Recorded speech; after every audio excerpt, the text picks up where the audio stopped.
రెండో రోజు గుజరాత్ పర్యటనలో ఉన్న పీఎం మోడీ మరోసారి పాకిస్తాన్కు హెచ్చరికలు జారీ చేస్తారు. ఇది ఉగ్రవాదులతో పాకిస్తాన్ చేయిస్తున్న దాడులు కాదు, నేరుగా ఆ దేశమే మనపై జరుగుతున్న దాడి. అందుకే టెర్రరిస్టులు మరణిస్తే అధికారిక లాంఛనాలతో అంత్యక్రియలు జరుపుతోందన్నారు. जब आतंकवाद के 9 ठिकाने तय करके 22 मिनट में साथियों 22 मिनट में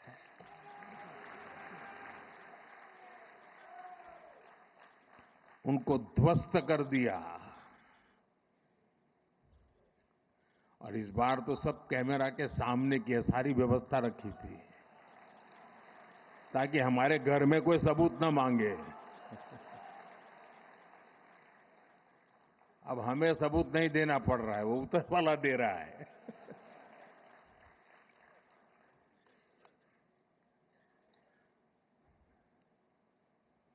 और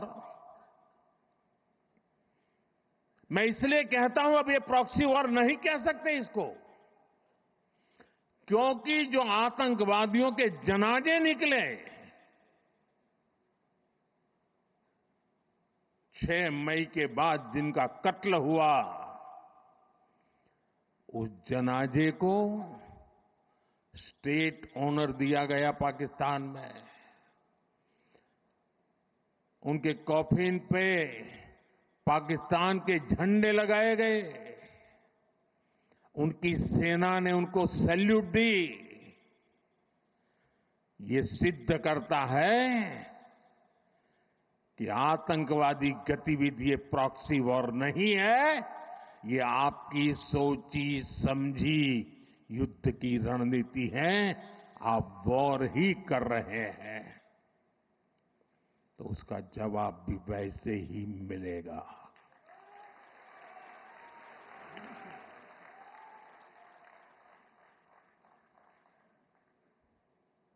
हम अपने काम में लगे थे, प्रगति के राह पर चले थे।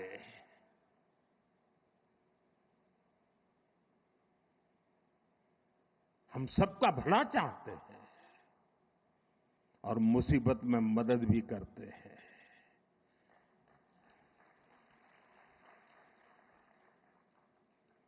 लेकिन बदले में खून की नदियां बहती है।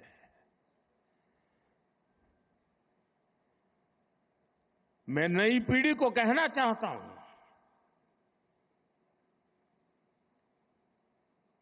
देश को कैसे बर्बाद किया गया है। 1960 में जो इंडस वाटर ट्रीटी हुई है, अगर उसकी बारीकी में जाएंगे तो आप चौंक जाएंगे। यहां तक तय हुआ है उसमें कि जो जम्मू कश्मीर की अन्य नदियों पर डैम बने हैं, उन डैम का सफाई का काम नहीं किया जाएगा, डिसिल्टिंग नहीं किया जाएगा, सफाई के लिए जो नीचे की तरफ गेट है वो नहीं खोले जाएंगे। 60 साल तक ये गेट नहीं खोले गए, और जिसमें 100% पानी भरना चाहिए था, धीरे धीरे इसकी कैपेसिटी कम हो गई, 2%, 3% रह गया। क्या मेरे देशवासियों को पानी पर अधिकार नहीं है क्या? उनको उनके हक का पानी मिलना चाहिए, नहीं मिलना चाहिए क्या? और अभी तो मैंने कुछ ज्यादा किया नहीं है।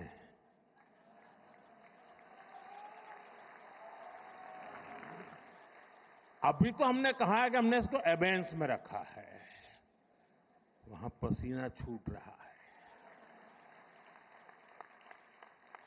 और हमने डैम थोड़े खोल करके सफाई शुरू की, जो कूड़ा कचरा था वो निकाल रहे हैं। इतने से वहां फ्लड आ जाता है। साथियों, हम किसी से दुश्मनी नहीं चाहते हैं, हम सुख चैन की जिंदगी जीना चाहते हैं। हम प्रगति भी इसलिए करना चाहते हैं कि विश्व की भलाई में हम भी कुछ योगदान कर सके।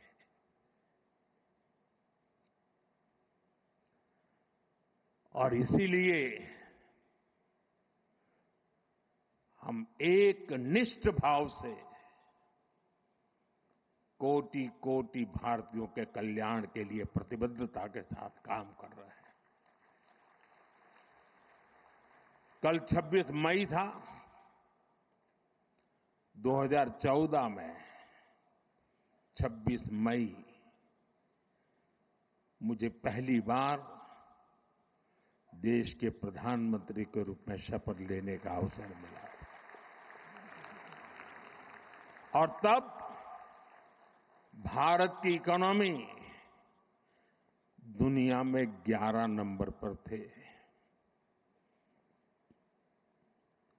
हमने कोरोना से लड़ाई लड़ी, हमने पड़ोसियों से भी मुसीबतें झेली, हमने प्राकृतिक आपदा भी झेली।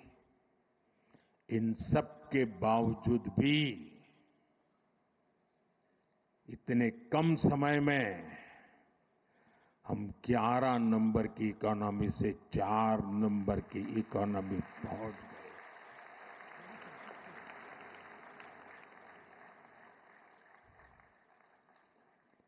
क्योंकि हमारा ये लक्ष्य है, हम विकास चाहते हैं, हम प्रगति चाहते हैं। और एक के बाद योजनाएं। और साथियों, मैं गुजरात का ऋणी हूं। इस मिट्टी ने मुझे बड़ा किया है।